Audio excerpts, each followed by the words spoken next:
আসসালামু আলাইকুম, সবাই কেমন আছেন? অনেকদিন পর আজকে আরেকটি ভিডিও নিয়ে চলে আসলাম।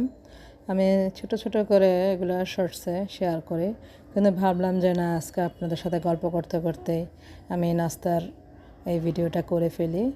তো আমি যেটা দেখতেছেন, প্রথমে কিন্তু আমি পরোটা যেভাবে ডো তৈরি করে ঠিক সিমিলার একই পদ্ধতিতে যেভাবে বাসায় পরোটা বানান সেভাবে পরোটা বানিয়ে নিয়েছি। একটার পর একটা পলিথিন বিছিয়ে দিয়েছি, এতে করে আমার কষ্টটা কমে যাবে। এই জন্যই, কারণ এই নাস্তাটা আমি সন্ধ্যার জন্য রেখে দিব, ডিপ ফ্রিজে রেখে দিব, যেন সন্ধ্যা এটা করতে পারি ইজিভাবে। তো এইভাবে ডিপ ফ্রিজে রেখে দেওয়ার ফলে আমার সন্ধ্যার নাস্তা বানানোটা অনেক ইজি হয়ে যায়। তো এখানে আমি সামান্য একটু লবণ দিয়ে ডিমটা ভালো করে ফেটে নিয়েছি। ডিমটা পরোটার ওপর বিছিয়ে দেওয়ার পরে আমি আগেই কিমা করে রেখেছিলাম, চিকেন কিমা।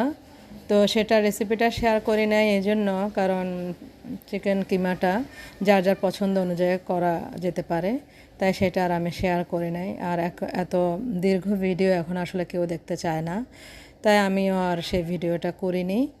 তো আপনারা আপনাদের মতন করে যার যার পছন্দ করে ভেজিটেবল দিয়ে সিজনালি সেটা দিয়েও আপনারা সাথে চিকেন কিমা দিয়ে বা চিকেনটাকে একটু সিদ্ধ করে মাংসটা একটু ছিঁড়ে নিয়ে ওই মাংসটা সুন্দর পেঁয়াজ বা গরম মশলা সব কিছু দিয়ে একটু ভুনে নিলে কিন্তু পুরটা রেডি হয়ে যাবে, কিমাটা রেডি হয়ে যাবে। আপনারা সেভাবেই করবেন। তো পরে আমি আরেকটা পরোটা এটার উপরে বিছিয়ে দিব।